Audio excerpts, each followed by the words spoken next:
ગોપાલ ઇટાલિયા અને ક્રાંતિ અમૃતિયા વચ્ચે ચેલેન્જ ગેમ. ગોપાલ ઇટાલિયાએ આપેલી ચેલેન્જ પૂરી થઈ છે. ગોપાલ ઇટાલિયાએ આજે 12 વાગ્યા સુધીનો સમય આપ્યો હતો. ક્રાંતિ અમૃતિયાને 12 વાગ્યા સુધીમાં રાજીનામું આપવા માટે પડકાર ફેંક્યો હતો.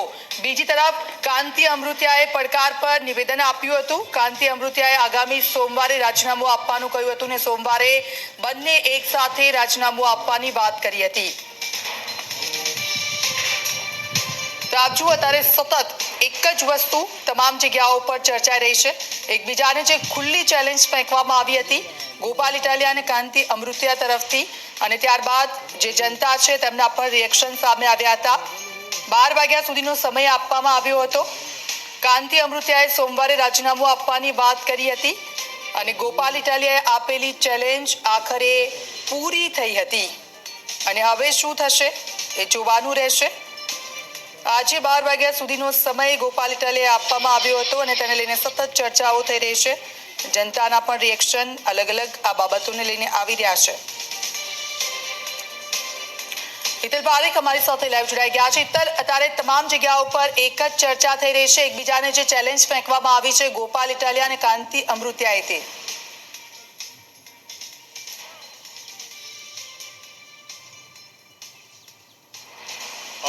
જી દીક્ષિતા, ચોક્કસ એવું કહી શકાય કે અત્યારે પડકારની રાજનીતિ ગુજરાતમાં હાવી થઈ છે. સ્વાભાવિક છે કે ક્રાંતિ અમૃતિયાએ પ્રથમ ગોપાલ ઇટાલિયાને ચેલેન્જ આપી હતી અને એ ચેલેન્જનો ગોપાલ ઇટાલિયાએ સ્વીકાર કર્યો હતો અને એ પછી હવે પડકાર સામે પડકાર ફેંકવામાં આવી રહ્યો છે. એમાં જે પડકાર હતો ગોપાલ ઇટાલિયા દ્વારા જે પડકાર ફેંકવામાં આવ્યો હતો દીક્ષિતા, એ આજે બપોરે 12 વાગે તેઓ વિધાનસભામાં આવશે અને ક્યાંક ને ક્યાંક ક્રાંતિ અમૃતિયાએ રાજીનામું આપવું જોઈએ તેવો ગોપાલ ઇટાલિયાનો પડકાર હતો. આ પડકાર અંતર્ગત બપોરના 12 વાગી ચૂક્યા છે. હજુ સુધી ક્રાંતિ અમૃતિયા કે કોઈ પણ વ્યક્તિઓ વિધાનસભામાં પહોંચ્યા નથી કે રાજીનામાની કોઈ વાત નથી. સ્વાભાવિક છે કે આ પડકારની રાજનીતિમાં ગોપાલનો જે પડકાર હતો એ 12 તારીખે બપોરે 12 વાગે વિધાનસભા પહોંચે ક્રાંતિભાઈ અમૃતિયા અને રાજીનામું આપે એ પ્રકારનો પડકાર હતો. એ પડકાર અહીં અત્યારે પૂરો થાય છે. ચોક્કસ ક્રાંતિભાઈ અમૃતિયાએ પણ સ્પષ્ટ કીધું હતું કે તેઓ સોમવારે જશે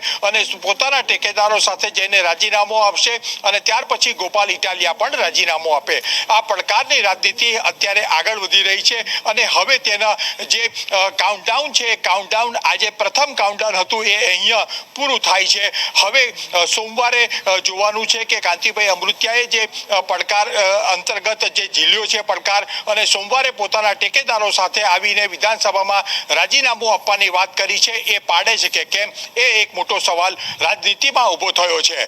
પણ ક્યાંક ને ક્યાંક જોવા જઈએ તો જે પ્રકારનો પડકાર છે, આજે શનિવાર છે અને શનિવાર રજાનો શનિવાર છે એટલે સ્વાભાવિક છે કે વિધાનસભાથી માંડીને તમામ વસ્તુઓ અત્યારે બંધ છે.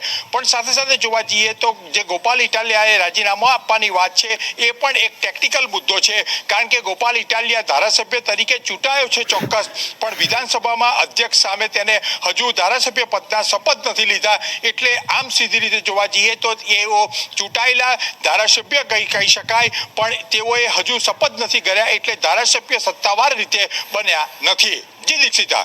બિલકુલ, આવી ચેલેન્જો તો અનેક વાર